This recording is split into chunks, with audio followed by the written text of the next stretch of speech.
Hi everyone, good afternoon and welcome to Technical Communication for the summer 2015 semester. So this class is 11 weeks. It begins today, Monday, May 18th, and it finishes the last day of July. So, you have 11 weeks, and that actually works out pretty well. I have this class in 8 weeks as well, and that's a little bit more condensed.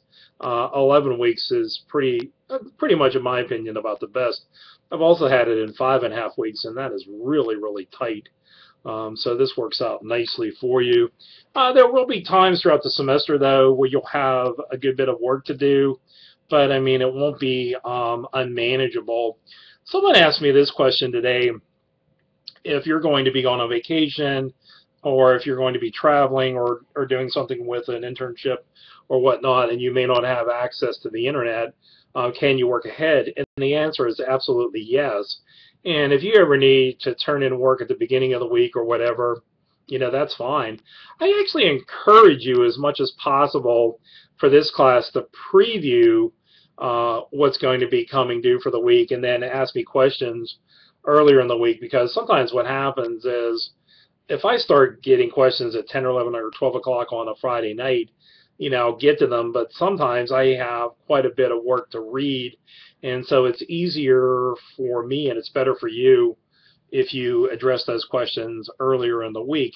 And then in that way, too, if it's something that I need, the whole class needs to really see or learn about, then I will email everyone. So I wanted to tell you, if you bought this book from the WCCC bookstore, it will look like this. It's a brown cover, Technical Communication, A Practical Approach. It's the 8th edition, and it does have holes in it. So if you have a binder, put it in your binder, and it's easier. Or I've seen some people will put a little, one of those twist tabs through here and hold it together that way. So if you can afford to, this is actually a pretty good book. I've used it since the 2nd edition, and I really, really like it because it has 17 chapters, and the chapters are easy to follow, well laid out, and they use great examples. Now, if you buy this book from Amazon or Barnes & Noble or some other place, it looks like this. So Technical Communication, A Practical Approach, 8th edition. The ISBN number is 013278578-1. So, but that's which one it is. So I just wanted to mention, and I did want to tell you that the first 5 chapters in this book are most critical. Read chapter 1 2 times, Technical Communication in the Workplace, because technical communication, business communication, workplace communication are all synonymous, but that's pretty much what that chapter covers. And something else within chapter 1, on pages 13 to 15, they talk about ethical issues, and we will hit that a couple times throughout this class on a couple of the discussion board postings that we have to do. And when we get to those, discussion board postings are under tools. So that's how you use those, and then you go in and create a new thread, and then you post. So anyhow, but I did want to mention chapter 1 for you. Chapter 2 talks about process and technical communication, like your purpose, and then your readers, and so on, the level of technical language that you will use, and that sort of thing. So chapter 3 does with collaboration, which is really helpful. A lot of companies today use SharePoint, and so that's a Microsoft product, or they use Microsoft as part of it. And so a company will spend $2 or $3 a month per employee, and they'll get all the Office Suite products. Plus, they'll have places where employees can collaborate on projects and so on. I know Kennametal and Latrobe, they do that. So that chapter focuses on that. And chapter 4, this is probably one of the other most critical chapters, but make sure to take a look at the top-down format, which is mentioned on pages 92, 93, and 94. And the ABC format which goes from about 94 to almost 100. But they go through, the key parts of that. So it's the abstract, the body, and the conclusion. And so with shorter documents, they call the abstract the introductory summary or the summary. With somewhat longer, they call them an abstract or an informative abstract.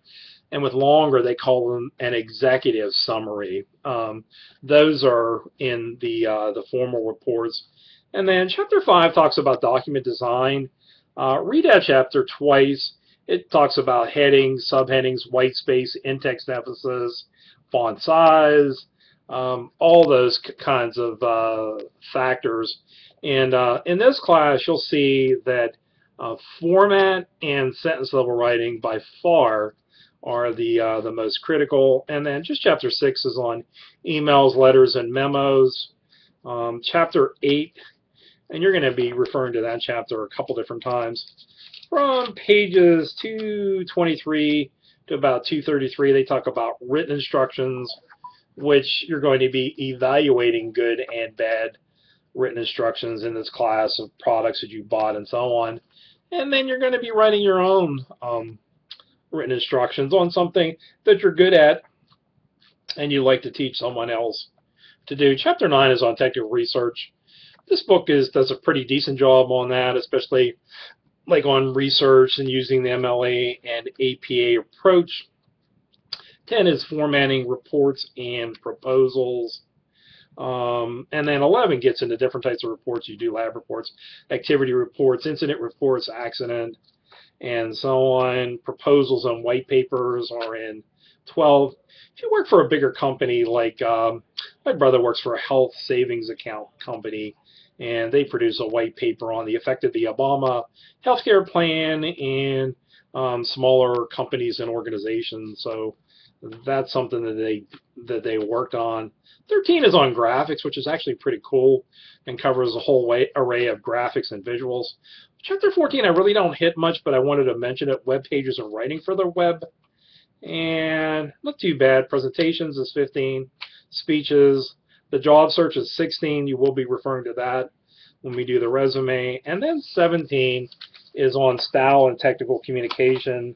And check out pages 636 to right around 643 on becoming more accurate in your sentence level writing. I also wanted to mention a couple other resources for you. If you're ever like a office manager or ever deal with people, this is an old edition of it. It's called A Handbook for Office Workers, but you can buy these fairly cheaply. But if you have to produce a wide variety of different documents, this is a really good handbook. We used to use this one in this class. It was pretty good, actually. Prentice-Hall Reference Guide for Professional Writing. And at WCCC now, and probably some of you have used this one, we have the Brief Penguin Handbook. So if you had this from another semester, you can always pull it out and use it and refer to it in this class. And if you don't, you can just go to owl.english.purdue.edu, the online writing lab at Purdue University, which is a great online reference tool, which to me is excellent. I just wanted to show you this. This is called the Associated Press Style Book, 2009. So from 2007 to 2010, I went to Chatham University in Pittsburgh and went to get another degree. This degree that I got was in professional writing, and so that was one of the books that we used, and so we had to do these different types of documents. If you work for certain organizations or certain companies, a good one that comes to mind is Caterpillar. Okay, I had a student that's a field service technician / manager for Caterpillar Heavy Equipment. So if there's like a piece of equipment that breaks, malfunctions, or whatever, he has to write this report, but there's like a template and there's like standard verbiage and you add to it, but what caused the equipment failure and so on. So that's what a style book or style guide, and a lot of companies will have templates. So I really don't want to go over 10 minutes because a lot of times these fell after I go over 10 minutes, but I just wanted to say hello, and I just wanted to kind of give you a quick overview of what we're going to be doing for the class. Thanks.